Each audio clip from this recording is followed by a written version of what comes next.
So first things first, we hear that it's Aiden, not Luis. So confirm that for us and make sure we got the right spelling of that. And then if you could kind of give us the background of being in New Jersey, why you decided to go to Dominican, just kind of your background on all of that. Well, yeah, people. I'm sorry, I'm very nervous right now. But Take your time. yeah, yeah, Aiden. Usually like my family members or like my teammates or coaches, they call me Aiden. That's just like a type of like name that and people that are really really close to me. But the people that look at me from the outside in, they call me Louis or Luis or Louis. That's one thing I'll confirm on. And the second question you just said is yeah, it was actually a big coincidence. It was so unplanned. I have a grandma that she has Alzheimer's, and she lives in the Dominican Republic by herself. And my mom wanted to take care of my grandma who has Alzheimer's, and my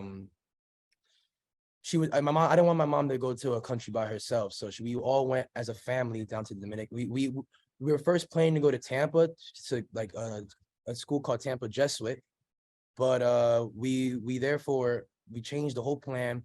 My grandma was really sick, and we went to Dominican Republic to take care of her. And I took it as an advantage. I was looking at like, okay, we could go here for a little bit of time, train, and then go back and be ready for high school ball. But it didn't work like that. I actually I went to an academy. I mean, I first went to Mexico. I'm sorry. I first went to Mexico. I first went to Mexico to learn how did as Latino baseball player that I am, how does baseball look like in other countries? So I did it as an experience. I did it as okay. I just want to see how other sides of the world how they play baseball.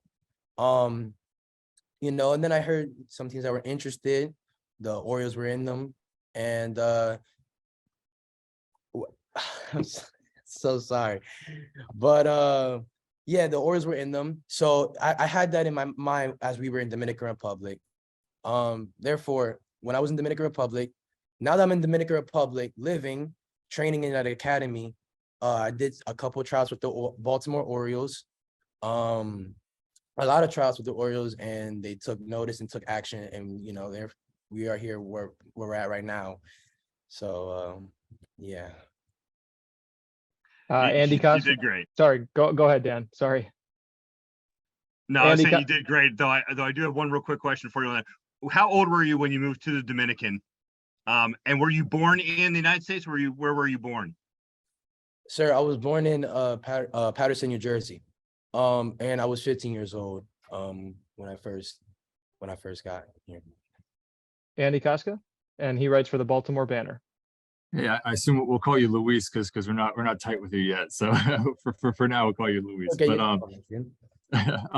I wanted just you mentioned like you wanted to learn things when you were abroad to kind of learn different ways of baseball. What are like some of the things you learned when I don't know when you were? I learned a lot of things. I feel having this experience being down here, I learned different ways of how we approach baseball. I'm a kid from the States. I've done travel ball. I've done organized, a little bit more organized ball and stuff.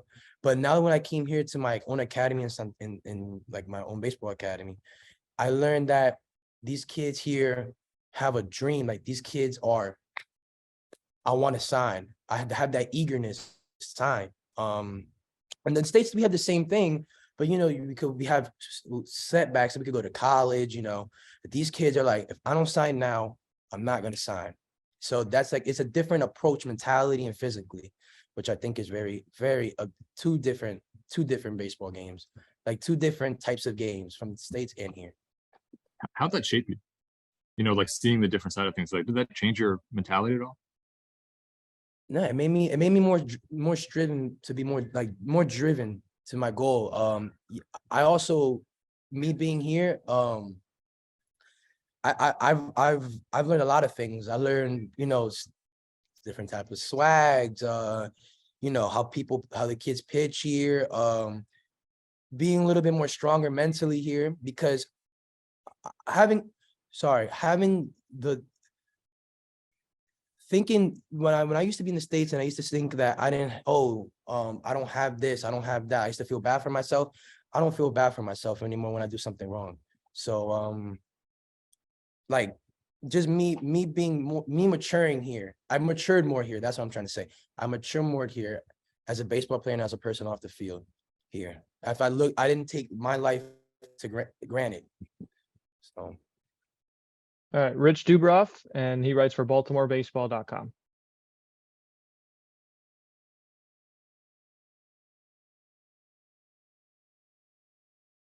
Okay, hey, Luis, how far do you think you can progress this year? Do you think that you'll start out in the Dominican Summer League, or you think because you have experience playing in the U.S. and you're an English speaker that you'll be able to go right to the U.S. and play in the Complex League? Well, I have no real say or power to that. All I know is I have to put my 100% on the field, and I know I have to do what I have to do. I just have to be focused on my own goal. If it depends on the whole, organization, what they want to do with me. But I just know wherever I do, every time I step on the field, I got to give my 100%, and the rest goes along with it. Nathan Ruiz writes for the Baltimore Sun. Hey, what was the Orioles pitch to you like? How did they convince you? What did they tell you that convinced you they were the organization for you? Wow, Orioles. I as soon off the bat, I knew the Orioles was the organization for me. I wanted to always develop. I always my decision is how I want to develop as a player, and I know the Baltimore Orioles have one of the best, or I think the best farm system, and for this organization, I know me as a person, I would like to develop as a baseball player with this organization, and I'm just very happy right now. I can't wait to get my journey, for my journey to start, and yeah, that's about it. All right, there any more questions for Luis? Dan, go ahead. Dan Conley. Another quick biographical question for you. Kobe said that you probably were, like some colleges were probably upset that you decided to go this route and get signed already. Did you have any conversations with colleges? Did some scouts come out and talk to you? And was there a school that you really wanted to go to if this dream didn't happen?